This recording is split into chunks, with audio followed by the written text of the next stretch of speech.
pwede mo siyang bigyan ng worth 1 million life insurance. Critical illness worth 500,000 pesos. Ito yung sinasabi ko kanina, no?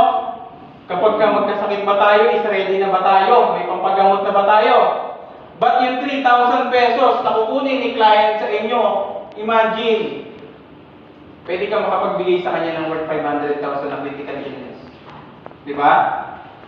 At meron pa yung accidental death coverage na kung sakaling mawala si client through accident,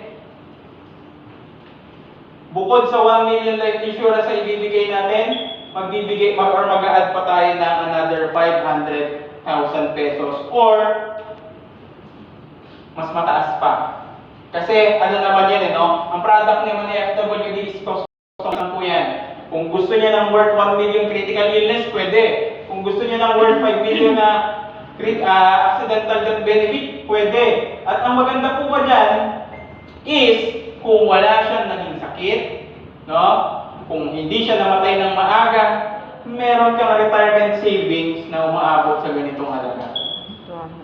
Di ba? Ito yung sinasabi ko nga kanina na